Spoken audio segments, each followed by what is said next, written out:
I am National Master Matt Jensen, and I have a new course out called Beating Beginners Move by Move, where we walk through 30 beginner games as if we're playing one of the sides and talk through all the strategies on how to outplay beginners.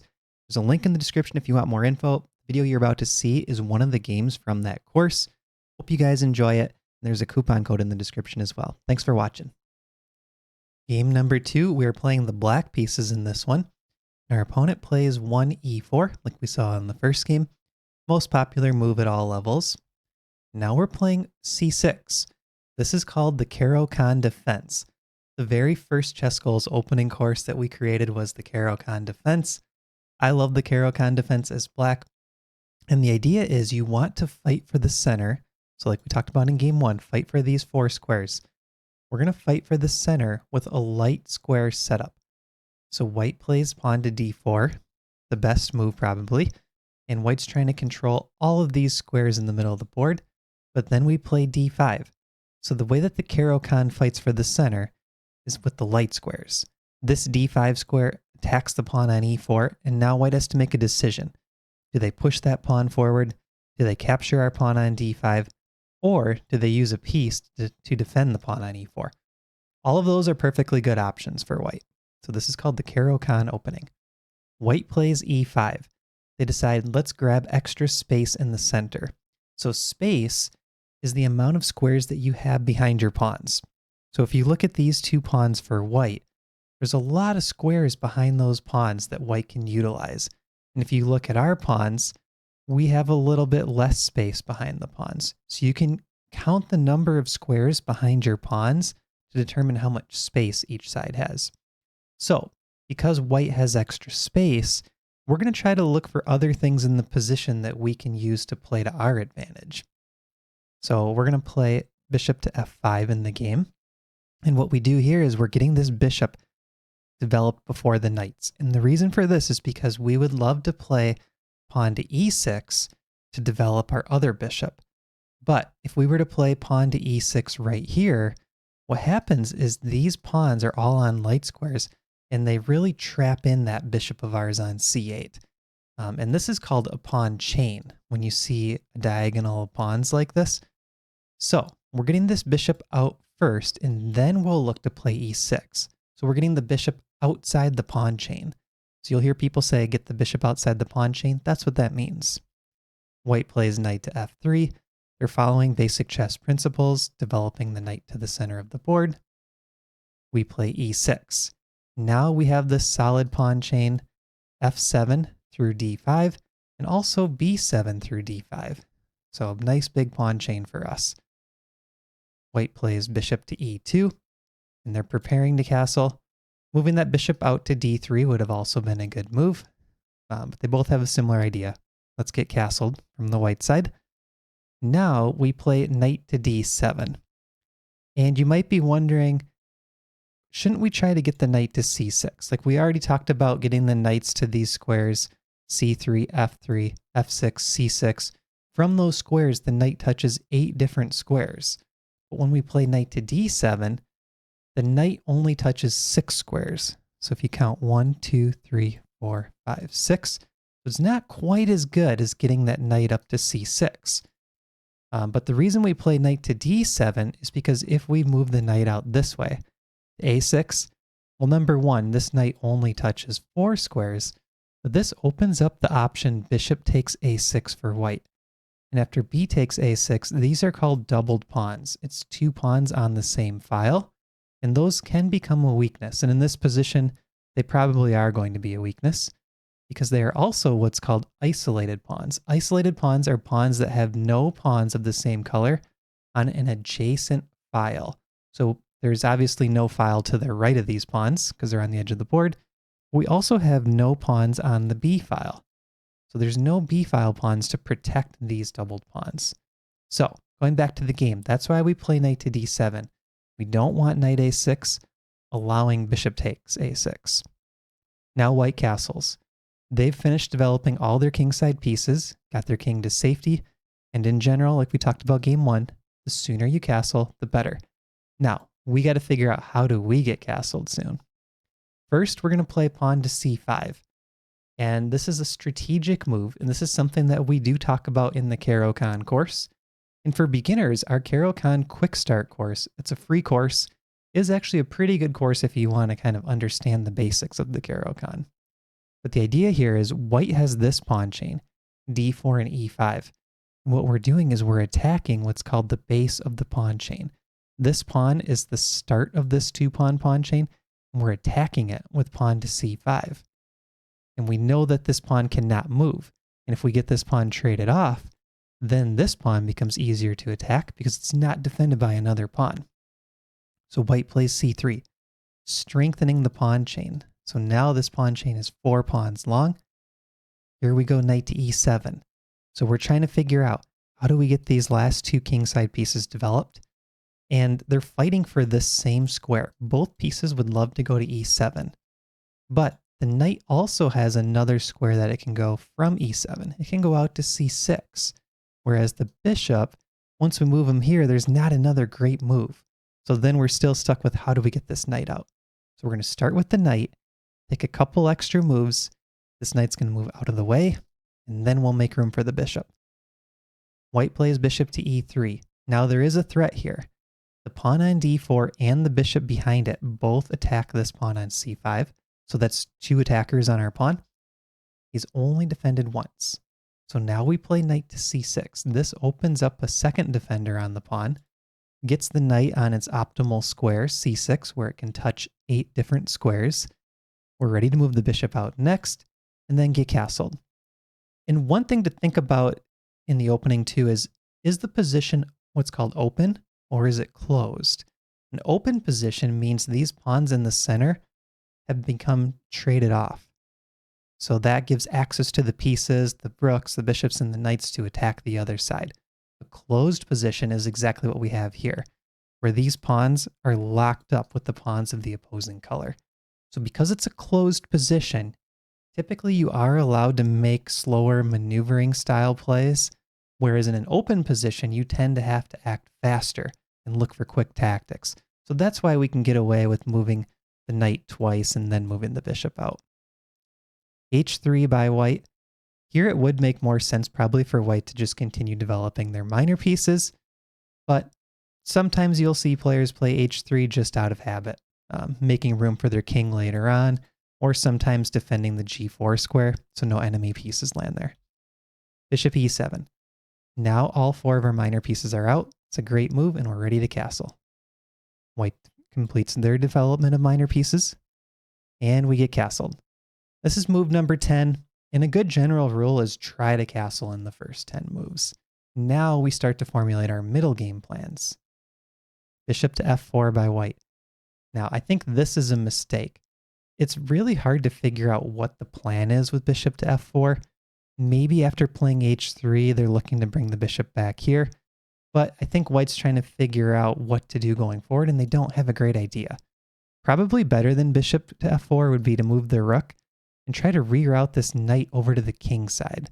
And then when you see these pawns create a pawn chain that points towards the king side, that can sort of dictate where you play in the middle game. So a closed position with a pawn chain that points kingside, you tend to play kingside. And on the flip side, if you have your pawn chain that points queenside, like we do, you tend to play queenside. So now we play pawn to c4. We did miss a good opportunity here. This was a small mistake.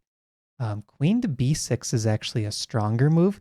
It breaks the general rule in chess to not bring your queen out early, but I think the qualifier to that rule is don't bring your queen out early unless there's a good reason to do so. And here we have a good reason to do so.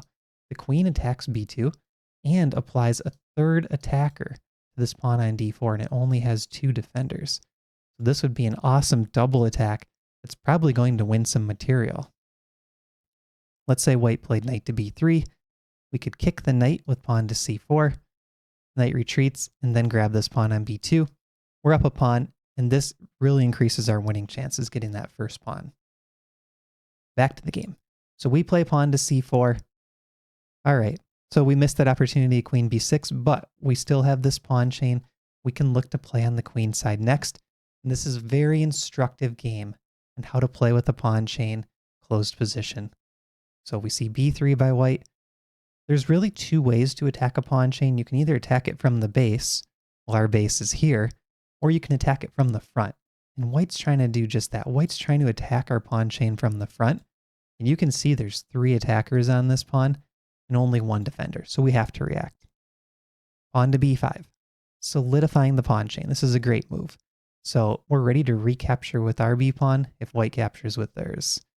And now if you look at white's pawn chain, which is the weakest pawn in the pawn chain? It's the one not defended by any other pawns. It's the base of the pawn chain, c3. So when white played b3, it left this c3 pawn undefended.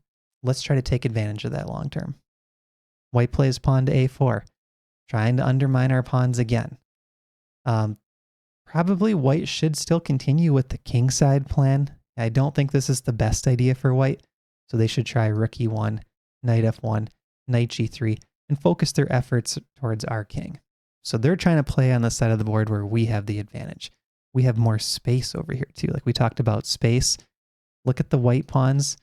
There's maybe a few squares behind them, but if you look at the black pawns, we have a lot more squares behind the pawns. So we have queenside space.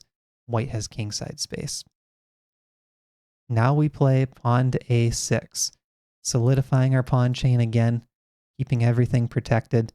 An even stronger move, though, would have been to switch from sort of this positional strategic play to playing more tactical chess and looking for this opportunity to play b4. The idea here is we're trying to open up these files, open up the C and the B files to get our pieces active. And we would be able to attack white even quicker than in the game where we've played kind of this solid move pawn to a6, just solidifying the pawn chain. White goes bishop to g3. Again, I'm not really sure what the plan is, maneuvering that bishop around. I still like the rook e1 plan. h6, not a bad move. It does create this square for our king, potentially could retreat the bishop to h7 later, but there's really no reason that you have to play h6 here either. Now, white plays a clever move, queen to c1. White is cramped on the queen side, but one plan here is white could look to play bishop to d1, bishop to c2, offering a trade of their light square bishop for our light square bishop. And because white is cramped on the queen side and that e2 bishop sort of just runs into our pawn chain, this idea makes a lot of sense. Could they trade off bishops? We play knight to b6, and look what we're doing. We're routing our piece from the center over to the queen side. That's where the action is. That's where we have the advantage. So we're trying to push our advantage on the queen side. This is middle game planning at its best. Like just watching the flow of these black pieces float over to the queen side. White captures, relieving some of this tension between the pawns. So tension is when pawns attack each other. You'll find that players like to relieve tension, and sometimes you can use that to your advantage. And I think it's just our human intuition to try to make decisions easier for our brain. When we see complex chess positions, we try to make them simpler, try to make our brain work less naturally. But you can use that to your advantage sometimes. So now we take back. A takes b5. Here we have a new concept to talk about. This one is extremely important, and black in this game uses it masterfully. There's an open A file. An open file is a file that has no pawns on it. No pawns on the A file. Well, which pieces love open files? The ones that move horizontally and vertically. The rooks. The rooks love open files. The queens do too, but the rooks tend to love them even more because a queen and a rook contesting each other, it's the queen that has to move out of the way because their rook is worth less. So rooks love open files, and we're going to try to use this open A file to play for the win. White plays queen to b2, defending the rook on a1 with the rook on f1. So that's a way to fight for the open file. If we were to capture on a1, white captures back with this rook, and they're fighting for which side can control the file. Now we play queen to c7, completing the same maneuver as white essentially. We want to use our rook to defend the other rook. White plays pawn to b4. This is a big decision. We had pawn tension here, and white decided, let's relieve that pawn tension and close up the queen side. All of these pawns now are locked up with our pawns, but we have this open file to play with. We have the open file to press for our advantage, And if you look at the weakest pawns for each side on the queen side, it's c3 for white, no pawns defend it, and b5 for us, no pawns defend it. So keep that in mind as well. Now look at this very next move, knight to a4, attacking the queen and attacking white's weakest pawn on c3. It's a fork. We're simultaneously attacking queen and pawn. Queen to a3 by white. And what white's trying to do here is just keep the queen guarding c3. They had to find a safe square for the queen. Now we play rook to a7. So notice how our rook is lined up with white's queen.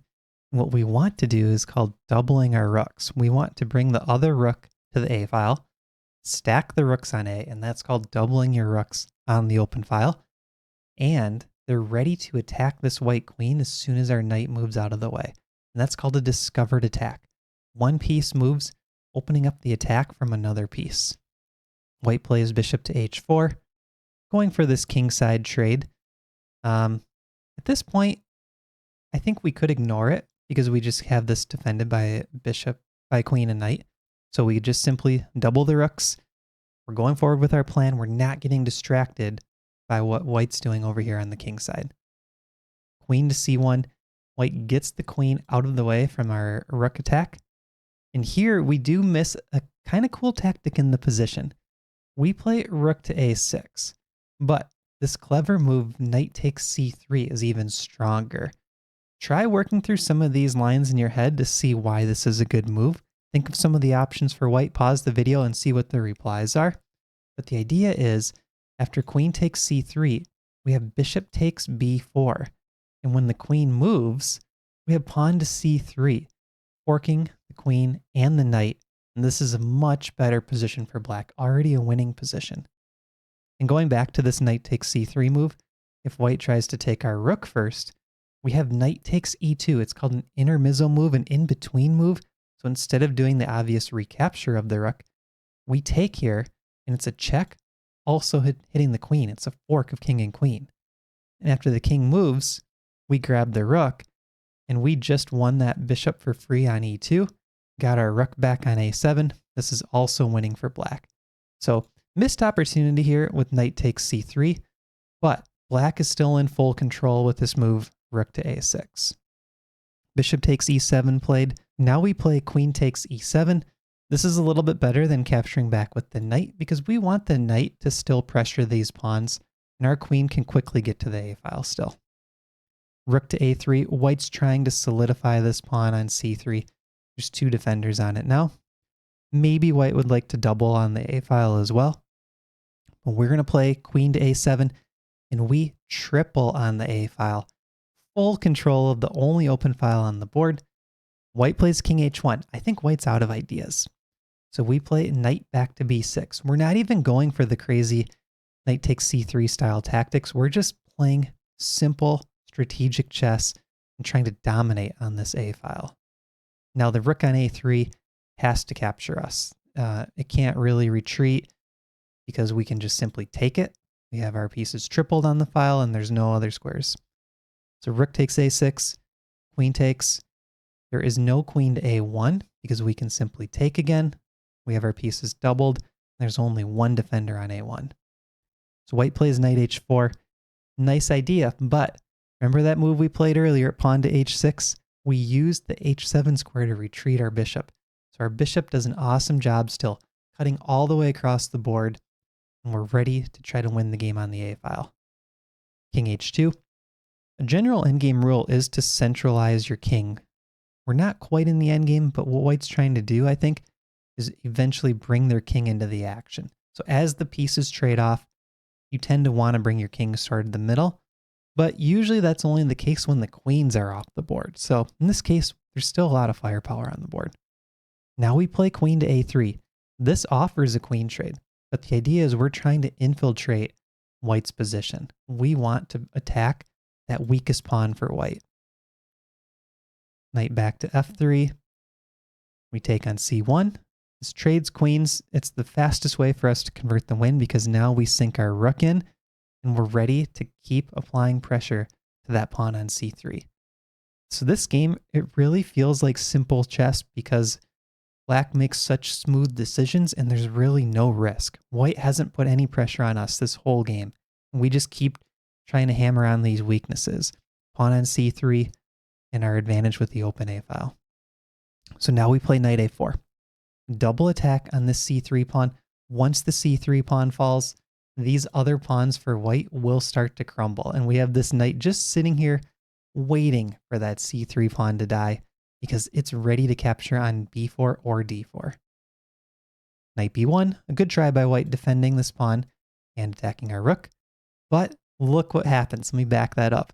The bishop on h7 is ready to trade off the knight. Boom. That bishop has been waiting all game to join the attack. Perfect timing, deflects the rook away, and now the c3 pawn drops. Not only do we win this, the knight attacks the rook and the bishop, a fork. Rook to b2. Now we have an important tactical theme here. The rook on b2 is overloaded. He's trying to do two jobs at once. He's trying to defend this bishop, which is attacked by our knight, and he's trying to defend this pawn, which is attacked by this knight. So what we can do is capture the bishop on e2, and that does conveniently come with check. The rook has to capture back, and now we could take the pawn on b4, but we could also take the pawn on d4, which is played in the game. And the reason this works is because this knight on f3 cannot capture back. It is pinned to the white king. See this rook cutting across? If the knight moves, it would be a check. So it's illegal. This knight cannot move anywhere. Now rook to b2 played in the game. We decide to swap off knights. G-pawn takes back. And here we have what are called connected passed pawns. These are passed pawns. No pawns can stop them. And they're connected because they're on adjacent files. A really cool move was played here in the game by black. Shows great endgame understanding and how to convert the win. Rook to b3. White offers this trade of rooks, and this pawn on b4 is about to drop. So if this pawn drops on b4, then we have three pawns that are all connected passed pawns. And if white trades rooks, the c pawn takes back, and we're about to move in two squares, b2, b1, and make a queen. Our pawn can promote and turn into a queen. So this is an easy win for us. So white decides, okay, I'm not going to allow that rook trade yet, but we simply take. Now we're up 3 pawns. And if white plays rook to a8 check, our king can escape to that important h7 square again. So if this pawn were back on h7, rook to a8 would be what's called a back rank checkmate. We'd be checking our king and we would have no moves. We would have no way to get out of it. But fortunately for us, we can escape. So white says, all right, I'm not even going to go for that check. They play pawn to f4. We go c3. Pushing your passed pawns in the endgame is a great idea. There's no way white can win that pawn. We can always defend it, and it's one square closer to queening. King g4, and now rook to b2, another great move by us, offering this rook trade and getting ready to advance our pawn again. Rook a1, but there's not much hope. We go pawn to c2. White plays king h5. They're trying to get their king really active. It'd be nice if they could play here, guard our h7 square, and then back rank mate us, but there's no king g6 because our pawn covers that square. So this king cannot approach us any further than that. We go rook b1 using that idea one last time. Offer the rook trade. If white were to take, we make a queen. So they go rook a6, c1 queen. One more move by white. Queen to g5, checkmate. We win the game. All right, so what are our takeaways from this game? Number 1, the Caro-Kann opening, recognizing that c6 d5 formation against e4. Another thing is looking at the pawn chains. So we had that pawn chain pointing to the queen side. White had the pawn chain pointing to the king side. Use that to help dictate your middle game play. Recognizing closed positions versus open positions. So we had a closed position here, which means we can do a little bit slower style play, more strategic maneuvering, not as many tactics. And then the big one was the open file. So we had the open A file this game. Get your rooks on the A file, get your rooks on that open file, use that to attack. And then kind of linked to that, it was attacking the base of the pawn chain. So by attacking the base of the pawn chain, that's how we got the file opened up. We were able to attack that weakest pawn on the board for white that pawn on c3. So being able to attack that pawn on c3 using the open file, that was how we secured the victory. So make sure to use the discussion box in the upper right-hand corner of your screen if you have any questions on this game, and we'll see you in game number 3.